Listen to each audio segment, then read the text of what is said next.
कधीच नाही चुकणार तुमचे फेवरेट टीव्ही शोज झी5 सोबत, तेही एकदम फ्री। बघितलंस मिसेस मेघना सचदेव, माझी गावंढळ बायको काय बोलली ते? तू तिला लिटरली टॉर्चर केलंस तरी ती तुझा विचार करते। ह्याला म्हणतात संस्कार। या घराचे संस्कार, कोकणातल्या मातीतले संस्कार।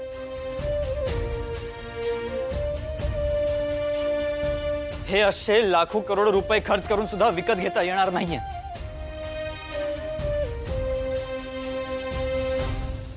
प्लीज निशी, निशी मला माफ कर। मी तुझ्या जीवावर उठले, पण आज तू माझ्या मुलाकडे माझ्यासाठी विनोडा करते। मी तुझ्या बाळाला मारण्याचा प्रयत्न केला, तरी आज तू मला वाचवतेस। एखाद्याचं मन एवढं मोठं कसं असू शकतं?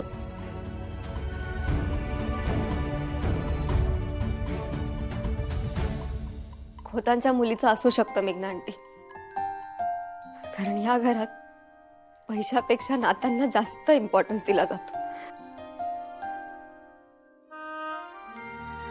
मेघनाबाई, जुनी जाणती माणसं नेहमी म्हणतात, आपली मुलं जर चांगली निपजली नाहीत ना, तर त्यांच्यासाठी इस्टेटी करण्याचा काही फायदा होत नाही। आणि मुलं जर चांगली संस्कारी असतील तर त्यांच्यासाठी प्रॉपर्टी करून ठेवायची गरज नाहीये।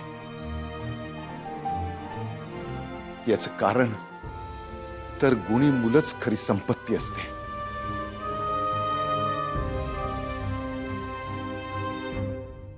मेघना सचदेव, तुम्ही खूप नशीबवान आहात। तुमच्या पोटी नीरज रावांसारखा एक गुणी मुलगा जन्माला आला।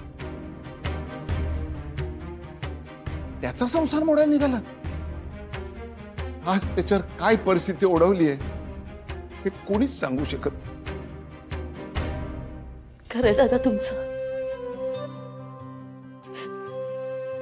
असं चुकलं। तुम्हा सगळ्यांची गुन्हेगार आहे।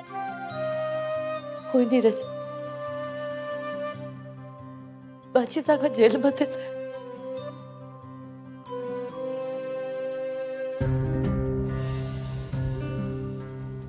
गुन्ह्याला शिक्षा व्हायलाच हवी, आणि ते मी भोगणार। इन्स्पेक्टर साहेब, चला। थांबा, नकळत का होईना पण दायचेच्या मृत्यूला मीच जबाबदार आहे।